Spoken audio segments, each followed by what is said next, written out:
Bismillah, assalamualaikum warahmatullahi wabarakatuh. Innal hamdalillah nahmaduhu wa nasta'inuhu wa nastaghfiruhu wa na'udzu billahi min shururi anfusina wa sayyiati a'malina. May yahdihillahu fala mudilla lahu wa may yudlil fala hadiya lahu. Asyhadu an la ilaha illallah wahdahu la syarika lahu wa asyhadu anna Muhammadan 'abduhu wa rasuluhu sallallahu wa sallamuhu alaihi thumma ma ba'du. Jamaah sekalian rahimani wa iyyakum jami'an walhamdulillah. Segala puji bagi Allah Subhanahu wa taala alladzi bi ni'matihi tatimmus shalihat, dan segala puji bagi Allah Subhanahu wa taala alladzi ahyana ba'dama amatana wa ilaihin nusyur biidznillah. Dan kita kembali pada kajian kita dalam pembacaan kitab Zadul Ma'ad fi hadi khairil ibad, dan kita pembahasannya telah menyelesaikan pada kitabus siyam atau bab puasa. Kemudian pada kajian pekan yang telah lalu kita telah membahas tentang i'tikaf, dan kajian yang selanjutnya ini hal-hal yang berkenaan dengan haji dan umrah.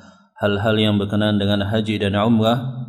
Dan walaupun kita saat ini berada pada bulan Sya'ban, dan setelah Ramadan biasanya itu Syawal, Dzulqa'dah dan Dzulhijjah, maka tentu saja bagi seorang muslim yang dia senantiasa ingin menambah ketaatan kepada Allah Subhanahu wa taala, dia ingin menyempurnakan ibadah-ibadah dia dalam hidupnya dengan melaksanakan ibadah haji sebagai rukun daripada rukun al-Islam, sebagai rukun Islam yang kelima. Sebagaimana sabda Rasulullah SAW pada hadis yang diriwayatkan oleh Umar bin Khattab pada hadis Jibril, ketika ditanya tentang apakah itu Islam, maka Rasulullah SAW beliau menyatakan, antashhada an la ilaha illallah wa anna Muhammadar Rasulullah wa tuqimus shalah wa tu'tiyaz zakah wa tasuma Ramadan wa tahujjal baita in istata'ta ilaihi sabila. Maka pada rukun Islam yang kelima adalah engkau berhaji ke Baitillahil Haram jikalau engkau mampu melakukan perjalanan ke sana. Demikian juga dalam hadis Abdullah bin Umar misalkan, ketika Rasulullah SAW menyatakan buniyal islamu ala khamsin, Islam itu ditegakkan di atas 5 rukun, maka beliau menyatakan, dan yang kelima adalah wa haji baitillahil haram, haji ke Baitillahil Haram. Naam. Kita tidak membacakan mungkin pembahasan daripada kitab ini, sebab di sini saya lihat di kitab Zadul Ma'ad Al-Imam Ibnu Qayyim langsung masuk pada pembahasan fikih dan bagaimana dulu histori Rasulullah SAW melaksanakan haji dan umrah. Ada baiknya kita sampaikan muqaddimah tentang keutamaan haji dan umrah. Baru nanti pada kajian berikutnya kita akan mempelajari bagaimana umrah dan hajinya Rasulullah sallallahu alaihi wasallam.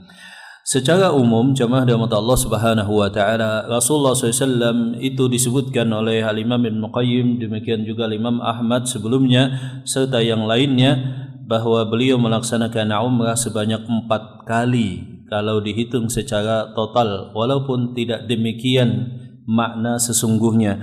Umrah yang pertama adalah ketika Rasulullah SAW beliau datang ke Mekah, kemudian terhalang oleh kaum kafir Quraisy dan melalui satu perjanjian yang bernama perjanjian Hudaybiyah, maka beliau terpaksa kembali ke Madinah. Belum sempat beliau melaksanakan umrah, dan kemudian beliau melakukan tahallul dan pulang ke Madinah. Kemudian yang selanjutnya pada tahun berikutnya beliau datang sesuai perjanjian Hudaybiyah dan diperbolehkan untuk melaksanakan umrah. Baru kemudian umrah yang ketiga itu adalah umrah saat beliau melaksanakan haji wada'. Saat beliau melaksanakan haji wada', dan terakhir itu saat ketika beliau ke Ji'ranah, kemudian masuk ke Mekah dan melaksanakan umrah saat futuh Mekah. Nah, jemaah rahmat Allah Subhanahu wa taala, kalau kita lihat ya saat di Ji'ranah, kalau kita lihat bahwa hakikatnya beliau hanya melaksanakan umrah itu cuma 2 kali sebetulnya, yakni saat setelah Hudaybiyah, kemudian juga saat Hijjatul Wada' ketika beliau haji dengan haji qiran. Sebab haji itu ada 3, atau haji tamattu', yakni seseorang melaksanakan umrah kemudian tahallul, kemudian selesai santai ketiga tanggal 8 Zulhijjah kembali ihram dan melaksanakan haji, berangkat ke Mina dan seterusnya. Dan yang kedua adalah haji qiran, dan ini yang dilakukan oleh Rasulullah SAW dahulu ketika beliau datang ke Mekah melaksanakan umrah, kemudian beliau gandengkan dengan haji tanpa tahallul. Ketika haji selesai baru kemudian tahallul, dan yang ketiga adalah ifrad. Nah, jemaah rahmat Allah Subhanahu wa taala, tentu saja bagi seorang muslim, kehidupan seorang muslim itu kan berpindah dari satu ibadah kepada ibadah berikutnya, daripada salat ke salat, daripada puasa ke puasa, salat ke puasa, ke infak, kemudian ke sedekah, kepada haji dan umrah, berbakti pada orang tua, membaca Quran, zikir kepada Allah, dan jihad. Dan ada dua ibadah yang mungkin sangat sulit untuk dicapai, yakni haji dan juga jihad di jalan Allah Subhanahu wa taala. Maka kalau kita lihat, haji ini wajib dilakukan satu kali dalam seumur hidup kita. Demikian juga jihad di jalan Allah Subhanahu wa taala itu adalah sanamun al-Islam, puncak daripada ajaran al-Islam. Maka seorang muslim yang dia betul-betul jujur di dalam iman di dalam hatinya, maka tentu saja dia merindukan dua puncak ibadah ini, yakni haji ke Baitullahil Haram dan berjihad di jalan Allah Subhanahu wa taala. Adalah Ibnul Mubarak contohnya, salah seorang ulama di zaman dahulu. Beliau itu menggantikan, ganti-ganti. Tahun ini beliau haji, beliau biasanya berdagang dan mengajarkan ilmu. Kemudian ada 3 bulan dalam 1 tahun beliau alokasikan tahun ini haji, sebab dulu kan perjalanan naik onta. Tahun depan ketika liburan ngajar atau berdagang, beliau jihad, mengangkat senjata melawan pasukan kafir. Tahun berikutnya haji lagi, kemudian tahun depan jihad lagi di medan perang.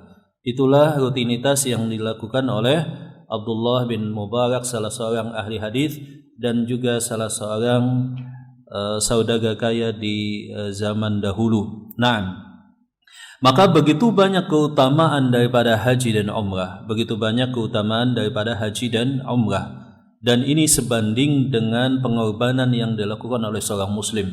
Kita lihat misalkan ketika kita umrah, tentu saja kita menyiapkan waktu, minimal saat ini kalau kita lihat ada namanya entry visa. Ketika seorang muslim misalkan beli tiket lihat Saudi, kemudian dia langsung bisa entry visa di tempat di bandara tersebut, tetapi hanya terbatas 4 hari. Itu mungkin yang paling cepat yang dia bisa lakukan.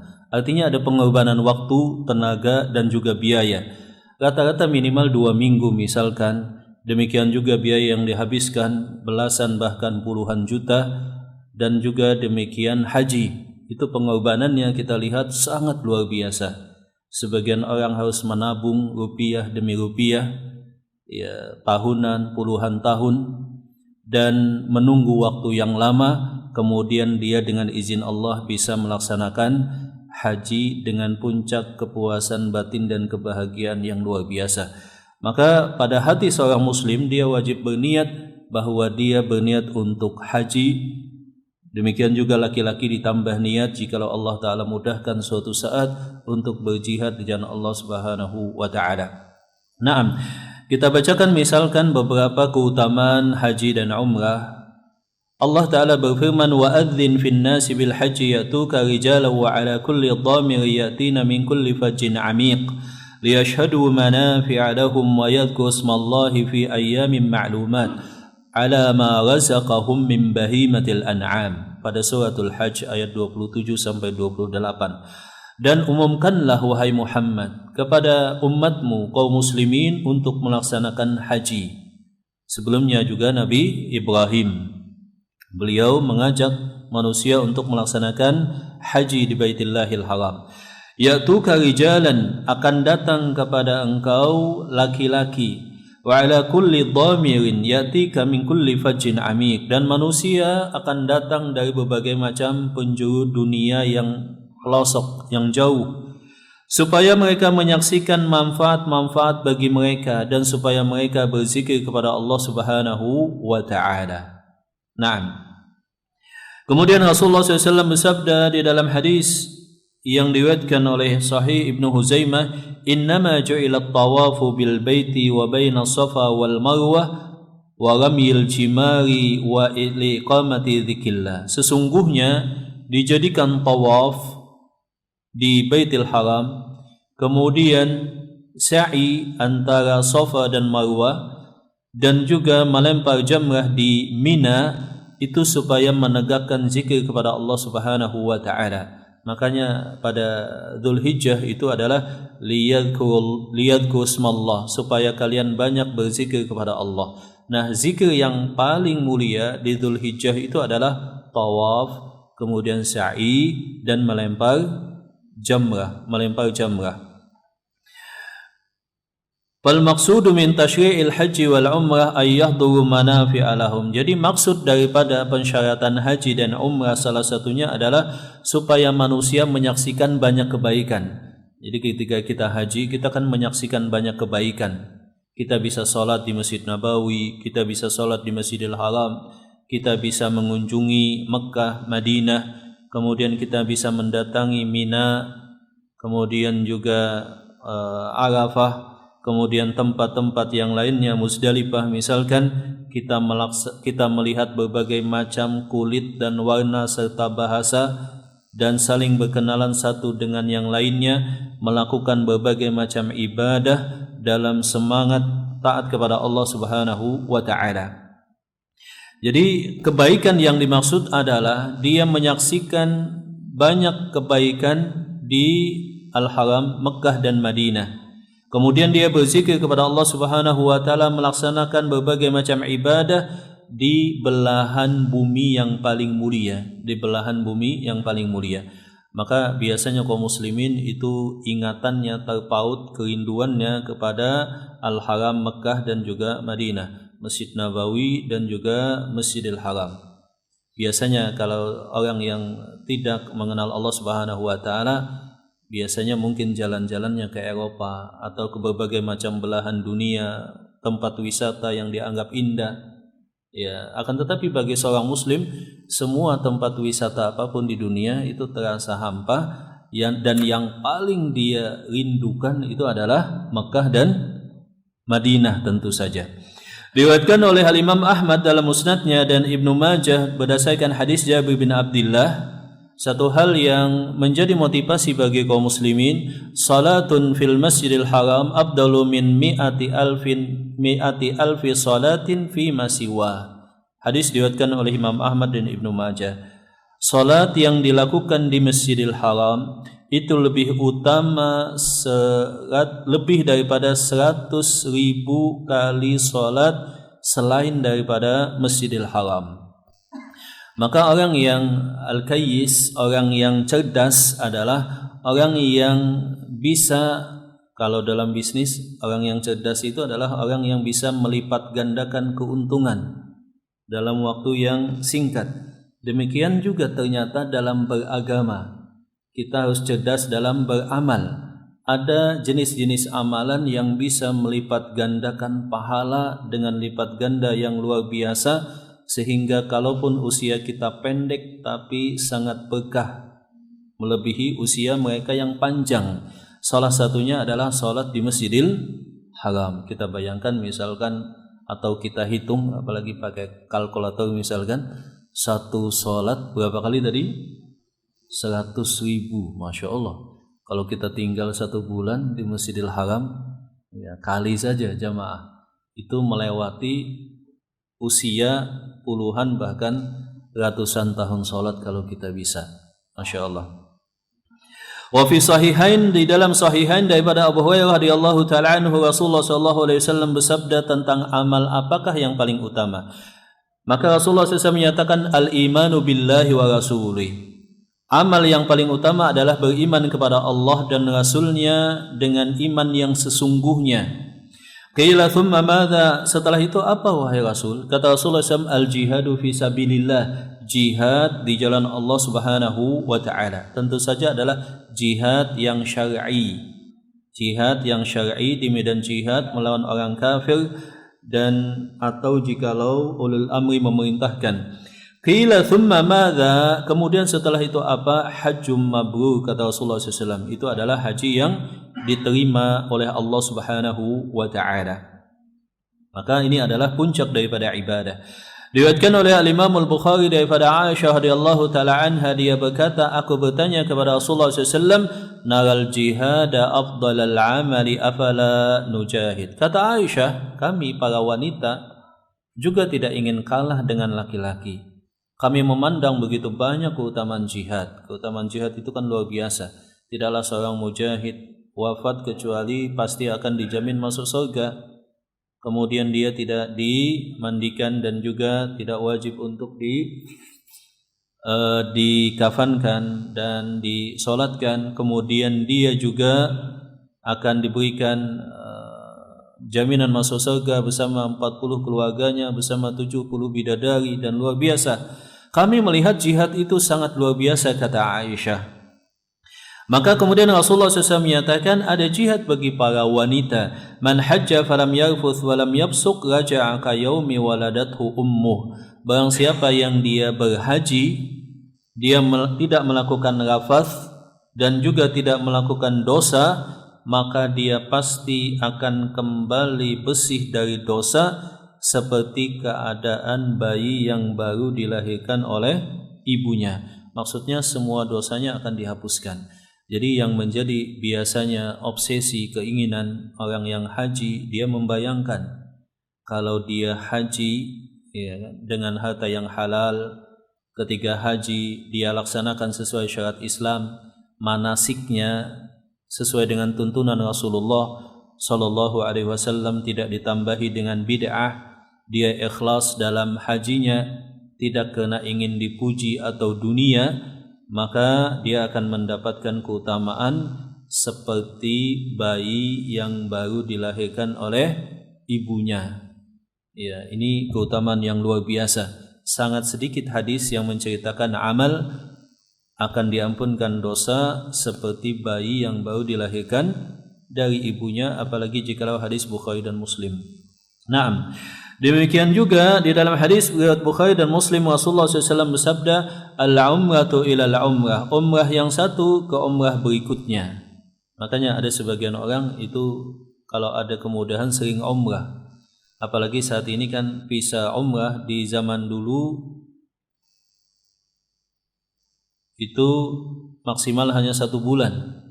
Walaupun biasanya dibatasi oleh travel hanya 11, 12, 15 hari. Tapi sesungguhnya visa umrah itu berapa lama tadi? 1 bulan di zaman dulu. Saat ini berlaku sampai 3 bulan. Ya, 3 bulan, luar biasa. Tinggal menambah biaya untuk hotel dan makannya. Bisa sampai 3 bulan, luar biasa. Kemudian ada jenis visa yang lain, re-entry exit visa. Jadi bisa 1 tahun, tetapi setiap 3 bulan harus exit dulu. Kemudian setelah exit dia masuk lagi di top 3 bulan lagi. Dan itu bisa berlaku selama 1 tahun. Kemudian ada yang lain, misalkan iqamah, izin untuk tinggal, expat, terutama kalau dia bekerja misalkan. Nah, ada juga visa ziarah, mengunjungi kalau ada keluarga, dan calling visa serta jenis-jenis visa yang lainnya. Maka umrah yang satu ke umrah berikutnya menunjukkan motivasi kalau bisa dan mampu ya sesekali umrah.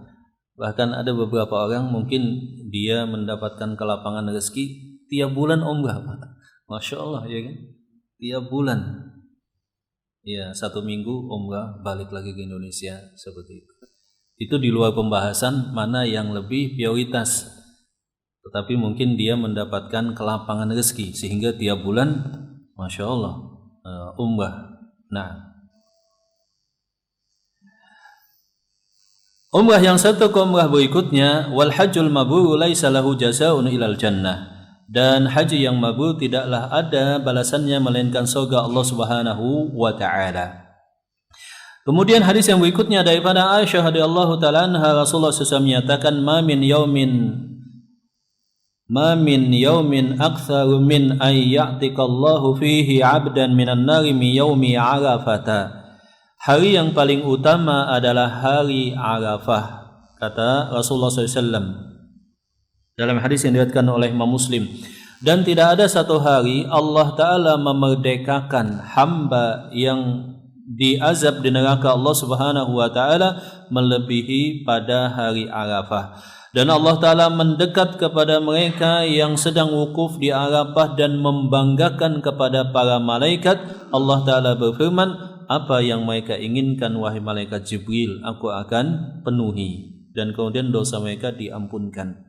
Maka mereka ibadah yang paling mulia itu adalah ibadah salah satunya di padang Arafah, dan itu adalah saat doa dikabulkan.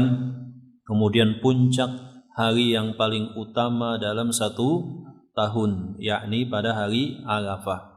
Hanya saja kan kalau kita jamaah haji dari Indonesia kepanasan gitu Pak ya, kepanasan, kemudian adanya di tenda, apalagi kalau tendanya pakai AC, ya tidur-tiduran, istirahat, lupa memperbanyak zikir kepada Allah Subhanahu wa Ta'ala, lupa memperbanyak zikir kepada Allah Subhanahu wa Ta'ala. Dan memang subhanallah, haji ini adalah ibadah fisik jamaah, ibadah fisik. Kita bisa bayangkan misalkan dari Mekah, kita sudah datang di awal bulan apa biasanya? Zulhijjah ya. Biasanya katakan seminggu sebelum Arafah. Datang di satu pekanan sebelum tanggal 8 Zulhijjah, awal-awal Zulhijjah. Kemudian kita umrah, itu juga sudah lumayan capek begitu kan. Dan rata-rata jalan kaki. Kemudian apalagi kalau hotelnya jauh dari Masjidil Haram. Kemudian puncaknya yang capek itu adalah ketika kita kembali berihram. Kemudian siap-siap menuju ke Mina. Berapa kilo itu Pak ya? Makkah ke Mina. Ada yang hitung? Jaraknya saya juga lupa. Ya mungkin sekitar 10 atau 12 kilo mungkin ya. Ada ya? 15-an. Dan saat puncak itu jutaan, berapa juta biasanya, ya mungkin 5-6 juta atau lebih atau kurang demikian, itu semuanya pada saat yang sama, di hari yang sama, itu semuanya bergerak ke Mina. Bis pun terkadang nggak bisa jalan. Yang muda, saya dulu ketika mahasiswa itu haji tanpa layanan, namanya dulu boleh. Jadi saya haji waktu itu nggak ada hotel, nggak ada tenda, pokoknya ya haji seperti itu. Ketiga dari Afrika dulu, dari Sudan, haji naik kapal. Ya, yang penting niat haji kan begitu ya. Nggak ada hotel gitu Pak, nggak ada tenda, pokoknya nggak ada bis, semuanya jalan kaki. Itu luar biasa capeknya, jalan kaki dari Mekah ke Mina. Habis itu ke Arafah, nanti singgah dulu di Musdalifah, ke Mina, lempar jamrah. Habis itu balik lagi ke Mekah. Dari Mekah balik lagi ke, setelah tawaf ifadah, ke Mina untuk lempar jamrah. Waduh itu Pak, kaki kayak copot gitu Pak. Apalagi kalau usia kita misalkan sudah lanjut 70 misalkan, kita bisa bayangkan, atau 60, itu capeknya minta ampun. Yang muda saja kewalahan. Nah, maka luar biasa, ini sangat luar biasa perjuangannya. Karena itulah pahalanya juga sangat luar biasa. Kita harus berkorban, rasa letih yang luar biasa. Kita harus mengorbankan waktu hampir 1 bulan. 1 bulanan biasa Pak ya. Ada yang mungkin lebih, ya ada mungkin lebih, ada yang mungkin kurang 20 hari paling singkat.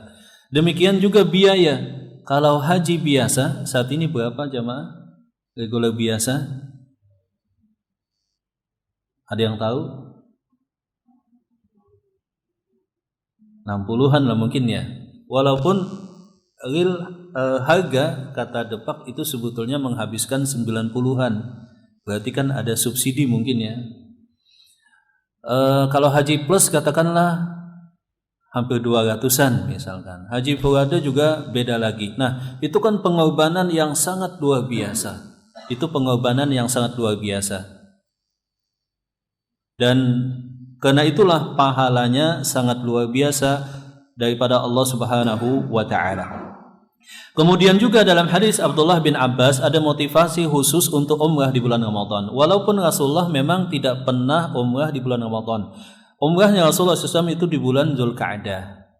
Jadi saat ketika beliau mengganti umrah Hudaybiyah yang dulu tertunda. Rasulullah SAW memotivasi kaum muslimin jikalau mampu untuk umrah di bulan Ramadan. Beliau menyatakan umratun fi Ramadhan ta'dilu hijjatan. Umrah di bulan Ramadan menyamai pahala haji. Maka biasanya kalau orang terhalang, belum dipanggil dapat visa haji, atau dia belum cukup biaya, maka dia mengusahakan umrah di bulan Ramadan. Ramadan pun itu luar biasa. Fenomena umrah di bulan Ramadan ini uniknya memang banyak yang meninggal, Pak. Kenapa meninggal? Sebab capek mungkin ya. Lagi panas, kemudian dia sedang dalam keadaan puasa. Saya lihat sedikit jalan ada yang meninggal, begitu ya.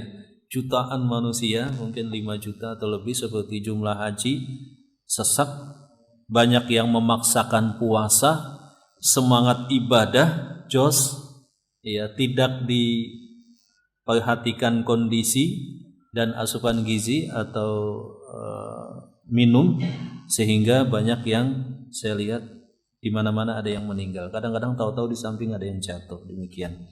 Jadi umrah di bulan Ramadan itu menyamai pahala daripada haji. Hadis yang lain daripada Imam At-Tirmidzi daripada Abdullah bin Mas'ud, Rasulullah SAW menyatakan tabi'u bainal haji wal umrah. Setelah kalian haji, umrah, kalau kalian masih mampu dan sanggup, ulangi itu pada tahun berikutnya. Fa innahuma yanfiyanil faqra wadh-dhunub. Sebab haji dan umrah itu membersihkan seorang muslim dari 2 hal. Minadz-dzunub, membersihkan dosa, wa minal faqri, dan dari kemiskinan. Kama yanfi al-kiru khubtha al-hadidi wadh-dhahabi wal-fiddati. Sebagaimana tukang besi, dia memanaskan besinya supaya memanaskan gumpalan emas atau perak atau besi, atau supaya terhindar dan hilang semua kotorannya, supaya menjadi murni. Jadi haji dan umrah kata Rasulullah SAW menghapuskan dosa dan menghapuskan kemiskinan. Makanya dalam pembahasan kunci rezeki yang dengan izin Allah memudahkan rezeki seorang muslim, itu tips daripada Rasulullah SAW adalah haji dan umrah. Dan memang banyak kesaksian, pengalaman seorang muslim yang dia haji dan umrah diganti biayanya, kemudian mendapatkan rezeki dari jalan yang tidak disangka-sangka sebelumnya saat ibadah atau sesudahnya. Kebanyakan sesudahnya. Maka tentu saja yang penting di sini adalah ikhlas dan melakukannya sesuai sunnah Rasulullah SAW. Problematika di tempat kita, karena haji itu membutuhkan effort dan biaya yang luar biasa, maka biasanya ada penghargaan. Orang yang haji dari Indonesia dipanggilnya dengan gelar haji, gitu Pak ya. Sudah capek-capek haji, pas dipanggil, lah kok nama doang. Saya tambah dengan haji. Di negara lain tidak ada. Konon ada yang menyebutkan di zaman Belanda, di zaman penjajahan Belanda, orang yang haji ini ditakutkan dia mempunyai pemikiran yang dia akan memberontak terhadap penjajahan Belanda. Sebab di sana kan saat itu kita tahu bermula juga dakwah Syekh Muhammad bin Abdul Wahab yang secara keji difitnah dengan stigma negatif Wahabi gitu ya. Padahal awal mula ya mereka yang berjihad dan memberontak terhadap Belanda itu karena memang sebagiannya dan kebanyakannya setelah beribadah haji. Contohnya di Sumatera Barat. Haji siapa Pak? Namanya? Ada yang tahu, ingat? Haji Sumanik, haji siapa lagi? Haji Miskin, haji semua. Seperti itu rata-rata mereka yang memimpin pemberontakan terutama di Sumatera Barat dan itu sangat terkenal. Maka oleh Belanda orang yang supaya ada identifikasi tahu wah ini dari Mekah ini, maka dipanggil haji dan paspornya juga dibedakan. Kan paspor itu rata-rata biru semua, tapi orang Indonesia dibedakan. Warnanya apa Pak? Coklat dulu ya. Saat ini masih coklat nggak? Nggak. Dulu terakhir tahun berapa ya?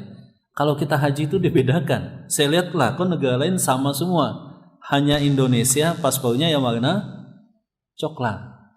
Ada yang cerita ini adalah kebijakan daripada zaman penjajahan. Wallahu taala alam bisawab. Diteruskan ya keterusan oleh pemerintah Indonesia dan alhamdulillah kemudian dihapuskan. Kemudian Rasulullah SAW juga beliau bersabda dalam hadis yang lain, "Man tafa bihadzal baiti usbu'an ya'ni sab'an fa'asahu kana ka'idku waqabah wa la yadau qadaman wa la yarfa'u ukhra illa hattallahu anhu khati'atan wa kataballahu lahu biha hasanatan." Kata Rasulullah SAW, barang siapa yang tawaf di Baitillahil Haram. Jadi memang kenangannya kalau kita tawaf, sa'i, salat di Masjidil Haram itu kan indah, Bang. Jadi barang siapa yang tawaf di Masjidil Haram, maka setiap langkahnya itu seperti memerdekakan budak. Tidaklah dia melangkah dan meletakkan kakinya yang satu atau mengangkat kakinya lagi, kecuali itu dihapuskan satu dosa dan akan dicatat untuknya satu pahala. Di dalam hadis yang lain Rasulullah SAW bersabda, ma'ahalla, tidaklah seseorang yang ihram dia melakukan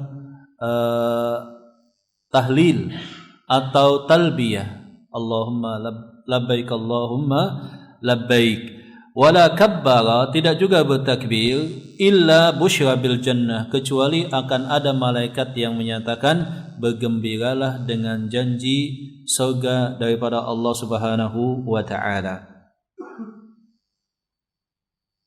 Di dalam hadis yang lain Rasulullah SAW juga menyatakan, al-hujjaju wal-ummaru wafdullahi da'ahum fajabuhu wa saluhu fa'atahum. Sesungguhnya jamaah haji dan jamaah umrah itu adalah tamu-tamu Allah. Jadi mereka yang berhaji dan umrah itu disebut oleh Rasulullah sebagai tamu-tamu Allah. Jadi memang ada istilah ahlullah, keluarga Allah, mereka yang hafal Quran dan senantiasa membacanya serta mengamalkan isinya. Kemudian ada jiranullah, tetangga Allah, orang yang senantiasa ke masjid, mereka adalah jiranku, kata Rasulullah, kata Allah Subhanahu wa taala dalam hadis qudsi. Dan yang ketiga adalah tamu Allah. Jadi kalau bisa kita menjadi ahlullah, jiran atau tetangga Allah, dan tamu Allah Subhanahu wa taala. Tamu Allah yang dimaksud adalah mereka yang haji dan umrah. Da'ahum fa'ajabu, Allah taala memanggil kemudian mereka menyambutnya. Wasaluhu fa'atahum, maka sebagai balasan apapun yang mereka minta Allah taala kabulkan. Allah taala kabulkan. Dan banyak keutamaan-keutamaan yang lainnya, manfaat-manfaat baik dunia maupun akhirat dalam ibadah haji dan umrah. Maka kita berdoa kepada Allah Subhanahu wa taala, semoga saja Allah taala memudahkan kita dan keluarga kita untuk bisa melaksanakan ibadah haji atau umrah, dan semoga saja jikalau kita sudah melakukannya diterima oleh Allah Subhanahu wa taala dan dimudahkan kembali ke sana insyaallah. Amin ya rabbal alamin. Sampai di sini mungkin jamaah muqaddimah dari keutamaan haji dan umrah. Sebelum nanti pada kesempatan berikutnya kita akan membacakan bagaimana dulu histori Rasulullah SAW melaksanakan haji dan umrah. Baik, mungkin ada pertanyaan, silakan jamaah. Ya, silakan, mungkin ada pertanyaan atau ada berbagi pengalaman haji dan umrah ini. Ya.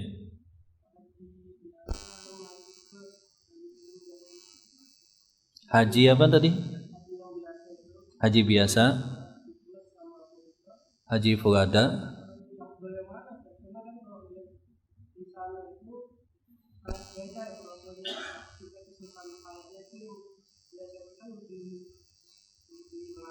Betul.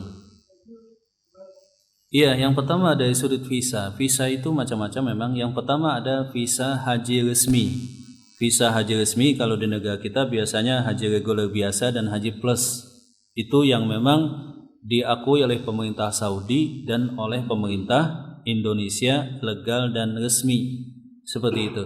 Aman, tentu saja paling aman. Yang kedua adalah haji furada. Visa haji furada yang dikeluarkan oleh kerajaan Saudi yang jumlahnya sekian ribu. Tetapi itu biasanya keluarnya di injury time, ketika saat mepet-mepet haji. Maka kadang-kadang deg-degan, ya kan? Sudah biayanya mahal, 300 atau lebih, 300 juta atau lebih.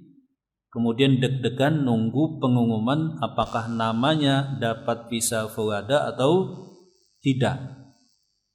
Ini visa furada. Yang berikutnya adalah visa expat untuk iqamah 1 tahun. Jadi sebagian travel kemudian mencari solusi. Kalau furada tadi kan mepet-mepet, kemudian supaya ada kepastian jauh-jauh hari, maka beli visa iqamah di sana. Iqamah yang 1 tahun untuk pekerja amil ekspat di sana. Kemudian mengajukan tasyrih haji. Ini juga oleh Saudi tidak ada masalah.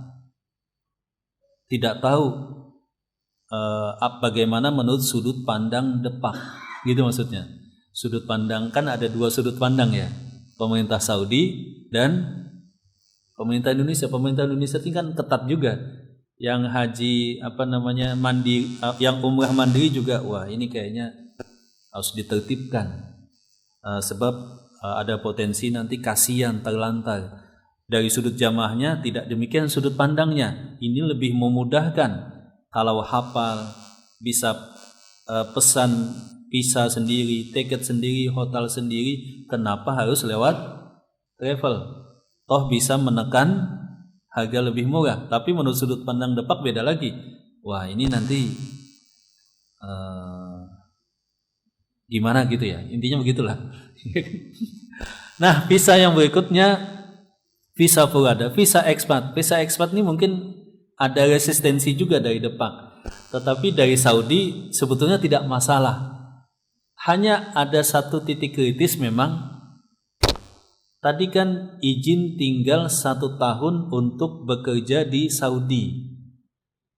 Apakah betul bekerja? Itu dulu saya bingung. Iya, saya pribadi berencana haji visa ekspat. Tahun ini, maksudnya saya bingung, ini oleh pemerintah Saudi boleh, tapi bekerjanya nggak betul bekerja juga sebetulnya ya. Kemudian mengajukan visa haji resmi, ya seperti itu. Walaupun memang dalam banyak keadaan banyak orang yang tinggal di Saudi, nuntut ilmu di Saudi, visa ekspat. Harusnya dia bekerja, tapi dia nuntut ilmu di sana. Nah ini lebih ringan, maksudnya. Walaupun ada diskusi gitu ya. Yang bermasalah adalah tadi visa saksiyah. Yang keluar masuk tadi 3 bulan. Kemudian di sana mereka mengajukan visa haji. untung-untungan, kadang dapat, kadang tidak.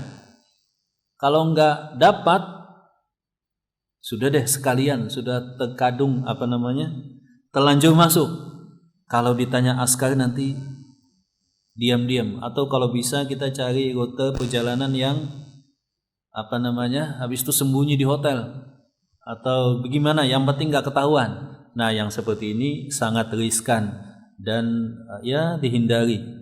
Seharusnya tidak boleh kan seperti itu. Dan salah satu kemudahan ada peluang di tahun ini itu sebetulnya adalah pemerintah Saudi menambah kota haji untuk Depak. Kemudian oleh Depak diskemakan dalam tambahan kota haji plus langsung berangkat seperti itu. Jadi saya tidak tahu berapa ribu tambahannya. Yang jelas bisa langsung berangkat dengan haji plus tadi dari Saudi. Jadi itu macam-macam visa. Yang riskan tadi visa yang 3 bulan di sana ngajukan tasrih haji. Kadang-kadang bukan tasrih haji, tapi tasrih bis haji. Hanya ikut bisnya, tapi jenis visanya visa selain haji. Itu tentu saja agak riskan. Dan memang di sini banyak cerita, banyak pengalaman. Ada yang sudah haji furada misalkan, kena di mepet-mepet, sudah siap-siap ke Jakarta, nunggu pengumuman, deg-degan, sudah keluar biaya 300-400. Apalagi kalau sekeluarga, bayangkan bisa ada yang sampai 1,5 miliar. Tahu-tahu tidak berangkat. Itu kan cobaan juga, ujian. Lah duitnya gimana? Nah, itu juga menimbulkan banyak hal gitu ya. Seperti itu. Ya, silakan ada pertanyaan lagi yang lain. Iya, tadi mana yang paling utama? Ya, tergantung keikhlasan sebetulnya dan pengorbanannya. Memang haji biasa reguler itu kadang-kadang sampai 40 hari, Pak. Lama dia. Dan fasilitasnya juga pas-pasan. Tapi kalau haji plus kan ya bintang 5 begitu lah ya, atau paling enggak mungkin bintang 4. Kemudian kemahnya juga AC, cateringnya juga lebih enak misalkan gitu. Tapi yang paling penting adalah niat ikhlas, hartanya halal, ibadahnya dilakukan sesuai sunnah. Itu patokan paling penting. Iya, Pak. Iya.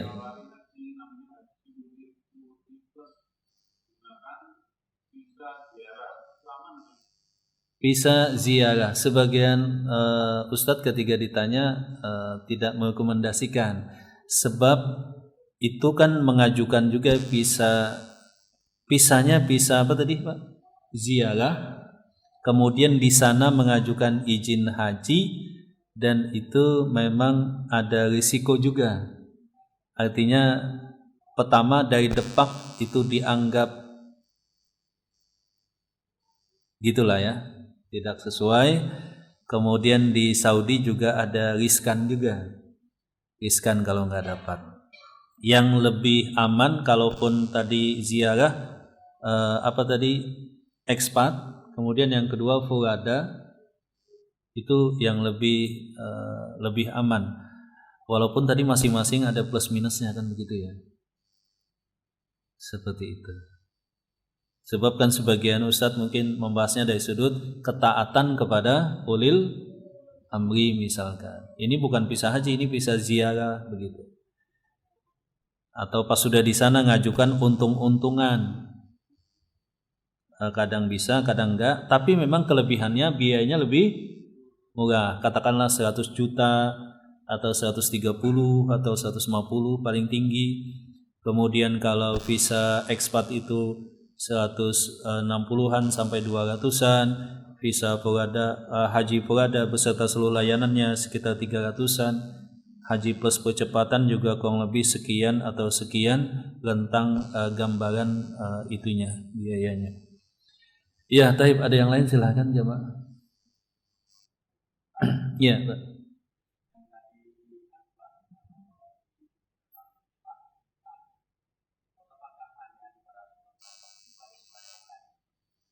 Iya.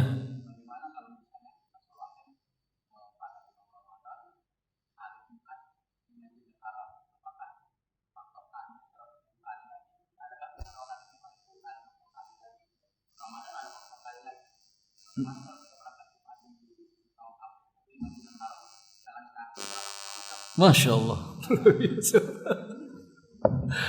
Iya, jadi kalau jalan kaki hari Jumat ke masjid berpagi-pagi, ya kan, dengan pakai pakaian bagus, minyak wangi, sebelumnya sudah mandi junub dan menjunubkan istri, Masya Allah. Itu kan satu langkah, itu bagaikan puasa dan qiyamul lail 1 tahun. Pas kita berada di Mekah, jalannya juga ke Masjidil Haram, Masya Allah. Insya Allah itu ikut menjadi angka pengali juga Pak. Sudah sholatnya 100.000, kemudian jalannya kaki tadi itu Masya Allah. Dan sholat kata para ulama itu adalah sebagai contoh, misalan, sebagai contoh dari ibadah yang biasa dilakukan di masjid. Maka insya Allah ibadah sunnah yang lain juga 100.000 kali demikian. Insya Allah demikian, semoga saja. Demikian juga ibadah yang fantastis lain. Contohnya jalan ke masjid. Itu kan kalau jalan ke masjid diampunkan 1 dosa, diangkat 1 derajat, kan begitu ya. Demikian juga apalagi ke Masjidil Haram. Apalagi hari Jumat, 1 langkah jalan kaki di hari Jumat berpagi-pagi dengan adab yang telah disebutkan. Itu 1 langkahnya bagaikan apa tadi? Puasa, dan bagaikan qiyamul lail 1 tahun kali lagi misalkan, Masya Allah. Jadi dalam Islam itu memang perlombaan itu gitu Pak. Maksudnya secara diam-diam sebetulnya di kalangan orang mukmin itu terjadi perlombaan. Perlombaan apa? Untuk nambah pahala. Nah, salah satu menang lomba kan gak cuma otot dan gak cuma uang, tapi bagaimana kita beramal secara cerdas. Dalam bisnis saja kan ada yang smart, cerdas. Nah, kita juga dalam beramal cari amalan yang ringan tapi pahalanya luar biasa. Atau enggak apa, capek-capek, keluar biaya banyak tapi angka pengali penggandanya juga banyak. Nah, seperti itu. Tapi memang ada 2 hal yang merisaukan Pak. Yang pertama, banyak yang ini menghisap rokok. Dulu tahun 2000-an ketika saya ke sana itu aturan masih ketat. Kemudian beberapa tahun setelah itu masih ketat. Ada yang merokok diambil, dimatikan, dinasihati oleh askar, begitu ya. Belakangan saya lihat, contohnya misalkan habis maghrib atau habis isya, semua di depan hotel itu begini Pak. Jadi kita mau ke masjid pun, waduh di mana-mana kok asap. Nah, ini kan agak kontras. Kadang-kadang ada yang dekat dengan hotel Masjidil Haram misalkan. Hotel misalkan yang dekat-dekat itu juga masih ada yang begini. Dan mungkin polisinya juga udah bingung ya kan. Sudah saking kebanyakan, sudah kebiasaan, ditegur sekali tetap nyalakan lagi, lama-kelamaan ya sudah biasa. Jadi yang seperti ini memang harus diubah dan dia harus berusaha. Oh, ini saya umrah, saya haji, kesempatan saya berhenti merokok. Tapi kadang ditawarkan sama temannya. Nah, ada saja yang bawa. Jadi ya seperti itulah. Itu agak merisaukan juga dan mengurangi suasana juga saya lihat Pak. Kita kan pengennya di Masjidil Haram itu ya yang kita cium adalah wewangian. Tapi mulai di mana-mana. Yang kedua adalah banyaknya orang yang selfie. Iya begitu. Padahal kan seorang manusia harus menyimpan dan mengoleksi, menambah tabungan amalan rahasia. Sebanyak dosa yang kau lakukan, seperti itulah usahakan engkau menjadikan amal rahasia sebagai kafaratnya. Nah, banyak orang yang ibadah haji ya selfie, bahkan selfie-nya saat tawaf, saat sa'i. Nah, itu kan ya maksudnya bahaya bagi dia dan kita lihatnya juga nggak enak juga ya kan. Lagi macet dia masih asik begini kan gitu. Ya seperti itu Pak. Ini memang perlu kita hindari juga. Kalau misalkan kita sebelum ini merokok, ya kita harus berusaha untuk berhenti. Atau orang yang keranjingan selfie ya kalau di sana ya dikurang-kurangin lah ya kan. Jangan sampai pas tawaf, pas sa'i, ada juga yang saat mungkin berdoa, itu kan ya enggak maksudnya mengurangi kekhusyuan. Keikhlasan juga bahaya. Silahkan ada yang lain? Iya, Pak.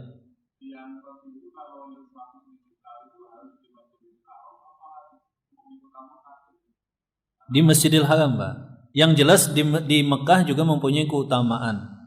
Disebut dengan kota Al-Haram, kota Mekah. Adapun sholat ya, dan ibadah yang lipat ganda 100.000 kali itu di area masjid. Tapi secara umum Mekah itu memang utama juga, Pak.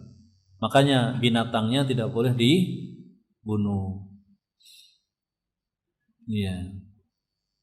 Jadi luar biasa memang. Di zaman dulu ada kadang ulama itikaf 1 tahun gitu.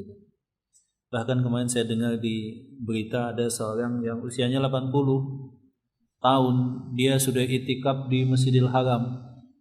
Ketika ditanya dulu masuk awal pertama kali ke Masjidil Haram usia berapa? 16 tahun. Sekarang usianya berapa? 80-an. Jadi selama itu dia terus tinggal di Masjidil Haram. Itu kan luar biasa pahalanya, Pak ya. Kalau dihitung-hitung. Masya Allah. Ya, sampai di sini mungkin semoga bermanfaat. Barakallahu fikum. Semoga Allah Ta'ala mudahkan bagi kita untuk umrah dan haji.